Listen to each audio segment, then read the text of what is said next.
Assalamualaikum warahmatullahi wabarakatuh. Salam sejahtera untuk kita semua, sahabat dan saudaraku dimanapun berada. Berjumpa lagi dengan saya Husein alias Pak Uce, petani dari Sumbawa, Nusa Tenggara Barat. Nah sahabat tani, pada kesempatan kali ini kita akan mereview hasil daripada proses pembuatan pupuk organik super yang berbahan utama dari pohon pisang, baik dari batang, pelepah, daun, termasuk anakan pisang yang kita lakukan pembangkasan. Kemudian kita kombinasikan dengan bahan-bahan organik lainnya. Nah oke, sahabatku semuanya, bagi sahabat yang belum menonton videonya tentang bagaimana cara memprosesnya, nah ini bisa dicek nanti di video ini. Saya tampilkan di ujung layar thumbnailnya. Nah sahabat tani, kenapa saya katakan pupuk organik super? Karena yang pertama kaya akan unsur hara, yang kedua kaya akan mikroorganisme yang baik, yang ketiga adalah kaya akan bahan-bahan organik. Dan di samping itu sahabat tani, selain fungsinya sebagai pupuk, juga berfungsi sebagai bahan media tanam. Nah bahan media tanam maksudnya pupuk organik juga bahan media tanam, tapi yang saya maksud bahan media tanam adalah cukup dengan kita mencampurkan bahan ini, cukup kita campur dengan tanah saja. Artinya 1:1 itu sudah bisa menjadikan media tanam, baik polybag, planter bag, termasuk di lubang tanaman pisang kita, itu sudah berkualitas sahabat tani dengan cara seperti ini. Jadi satu kali proses kita bisa menggunakan berbagai macam kebutuhan dan manfaat sahabat tani. Nah sahabatku sekalian, sebelum saya lanjutkan, Pak Husein mohon dukungannya. Bagi sahabat saya yang belum subscribe, mohon dukungannya dengan menekan tombol subscribe, dan jangan lupa juga like-nya. Jika berkenan bisa di share dan komen. Nah sahabat tani, untuk pupuk organik, ciri-ciri daripada pupuk yang sudah matang, yang sudah siap untuk kita pergunakan, yaitu yang pertama, yaitu dari segi suhunya sudah dingin. Ini sangat dingin sekali sahabat tani, sehingga panas hangat itu sudah tidak ada. Ya, jadi sangat dingin sekali.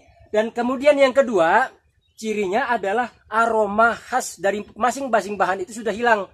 Seperti kuhe kambingnya, bau kue kotoran kambingnya sudah hilang, kemudian bau khas sekam mentahnya juga yang cenderung menyengat juga hilang, termasuk arang sekamnya. Dan sekarang baunya sahabat tani, kalau sudah matang seperti ini baunya sudah, ini sahabat tani bisa lihat dulu, ini sangat gembur sekali ini.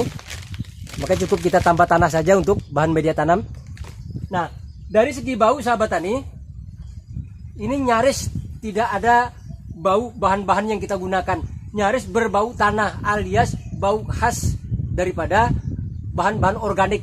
Nah ininya sahabat tani. Jadi ini kalau sudah proses fermentasi berjalan dengan sempurna.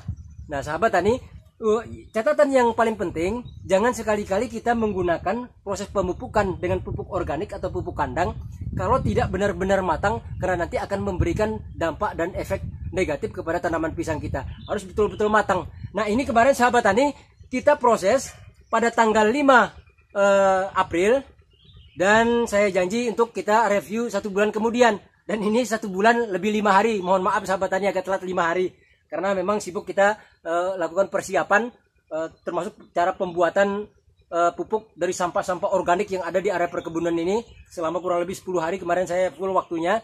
Nanti sahabat tani tunggu saja videonya sambil kita tunggu matang.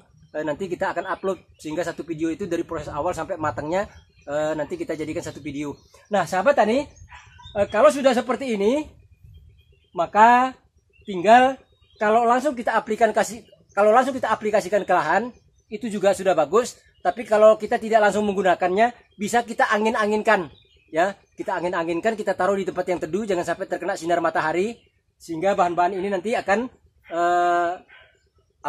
akan mengering karena diangin-anginkan. Jadi bukan karena kena sinar matahari. Karena kalau sampai kena sinar matahari, itu nanti mikroba atau mikroorganisme yang baik ini yang ada di pupuk organik ini nanti akan mati sahabat tani. Maka kita angin-anginkan, ataupun kalau tidak diangin-anginkan bisa dimasukkan ke dalam karung, kemudian disimpan di tempat yang teduh, yang tidak terkena sinar matahari langsung, dan juga tidak terkena air hujan sahabat tani. Nah sahabat tani, sebelum kita tutup ini kita akan zoom dulu biar kelihatan lebih dekat.